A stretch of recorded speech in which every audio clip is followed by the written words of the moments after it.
Only I can mention it. Before I let you go, one last thing I need to let you know. You ain't never seen nothing crazy there. When he offers Lexi Pro, had him more than another episode. Last time I'm down in Mexico. Hey guys, so I'm going to be talking about the most basic nutrition information you need if you want to get started on this fitness journey efficiently.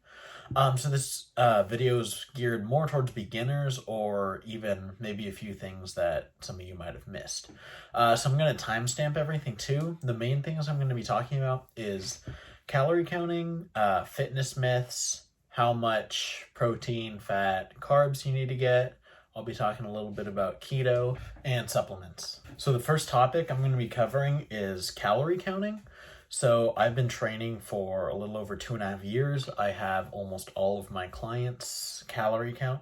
I've personally been calorie counting for about 4 years. I personally lost about 97 pounds, and that's basically the main way I did it. So I love calorie counting because it's objective.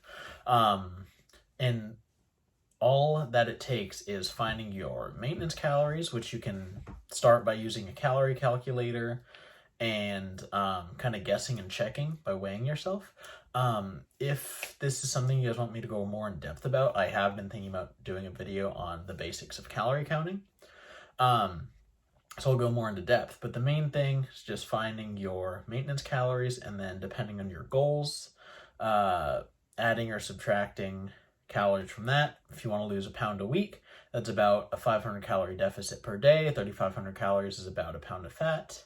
Or if you want to bulk, you can add 200 to 300 calories to your maintenance.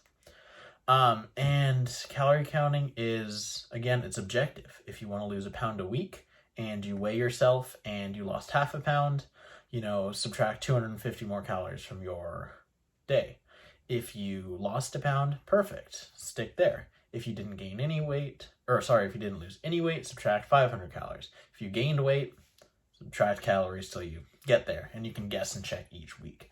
But again, it's objective. As long as you stick to it, it's pretty much guaranteed for success, because you just keep dropping your calories as low as you need or raising it as high as you need, and guessing and checking.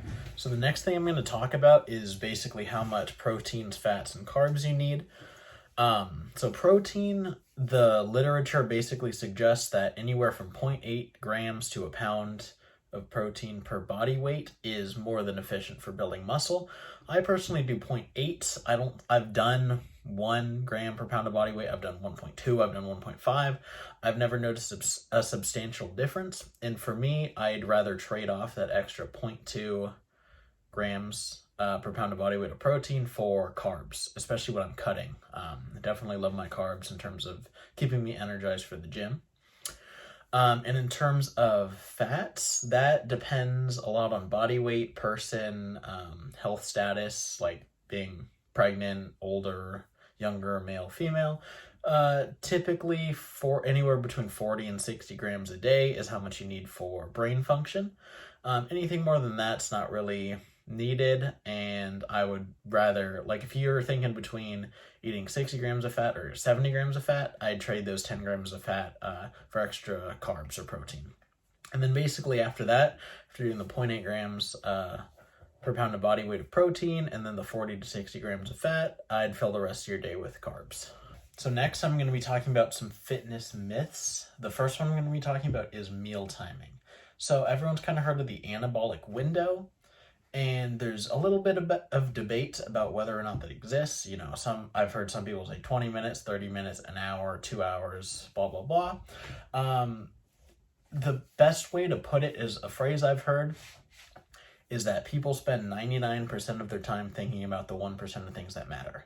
And when I say that, that includes protein timing, that includes fasting, that includes keto. People make things too difficult. Oh, and meal frequency.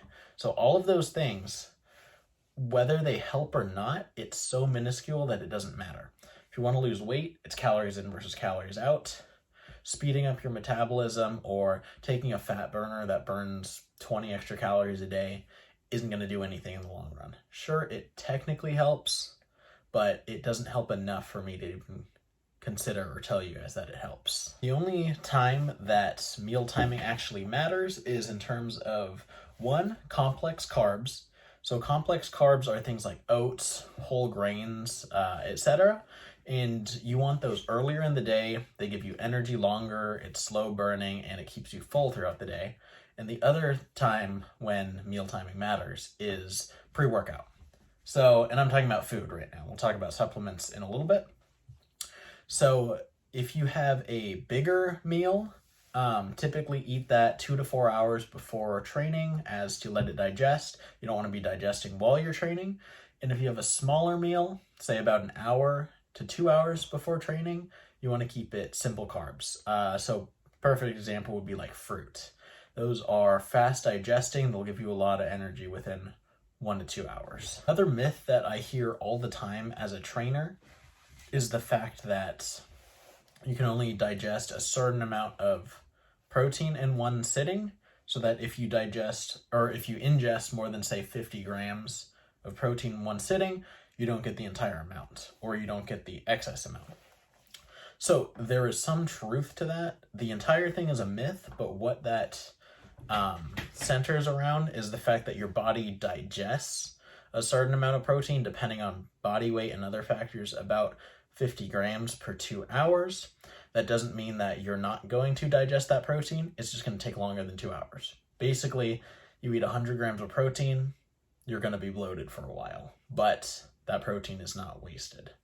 Another thing I hear a lot as a trainer is I'll ask my clients, oh, do you drink alcohol? And it's normally like the soccer moms giving me like a cute response like, oh, just vodka because it has 0 calories.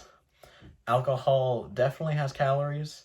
Carbs and protein have 4 calories per gram. Fat has 9 calories per gram. Pure alcohol has 7 calories per gram. Not to mention when you're drinking beer, it has extra ingredients, or when you get into cocktails, a lot of extra ingredients. So alcohol does in fact have calories, and it's empty calories.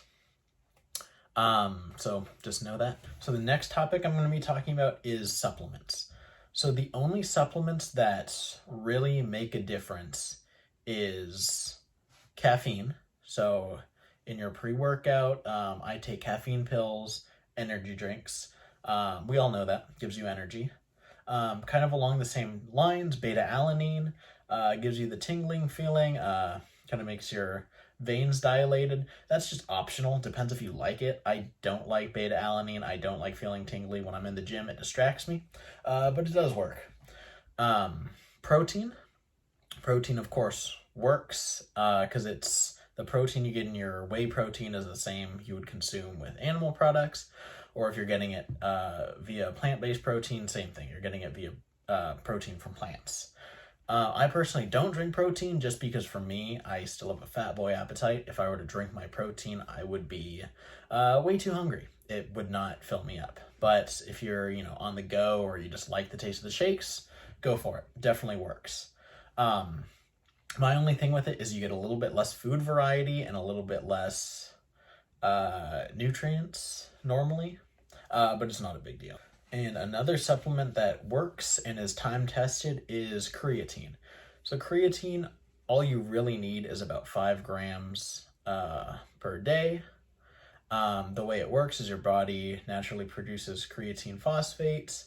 The phosphate releases. Creatine is basically kind of a jumpstart energy system after you start reducing all of your ATP. So it gives you a little bit of extra boost. The times when creatine won't work is one, if you eat enough. So if you eat like a lot of red meat per se, creatine probably won't help you. Also, there's just such a thing as creatine non-responders, which I believe myself to be. I've tried creatine for a long, long time. I've never noticed any results from it. I also don't eat, rarely ever, any red meat or anything super high in creatine, so I don't think it's that. Being a creatine responder is a real thing, so I would just prefer to not waste my money on creatine. But it does work for the majority of people. So aside from these and kind of basic vitamins and all that sort of stuff, anything else is kind of BS. Fat burners don't work that well. They technically do work, as I kind of said earlier, but not that well. Technically, caffeine is a fat burner. So like drinking your coffee is a fat burner, but no one drinks coffee to lose a bunch of belly fat. BCAAs are the absolute worst. BCAAs are branched chain amino acids, which are the building blocks of protein. Basically, get enough protein, you don't need BCAAs. BCAAs are the biggest waste of money. And then any other kind of supplements that people are trying to sell you, probably not worth the money. And the last thing I want to talk about, which I get a lot of hate for me hating, is keto. So the reason why people think keto works is, one, it reduces your food options, so you might be just getting less calories in, which the only way to lose weight is a calorie deficit, so you might just be reducing your food consumption. A lot of people like snacking on carbs, so when you get rid of foods you can snack on, you obviously will lose weight, but you don't have to do keto to do that. Another problem with keto is that, one, it's just not sustainable.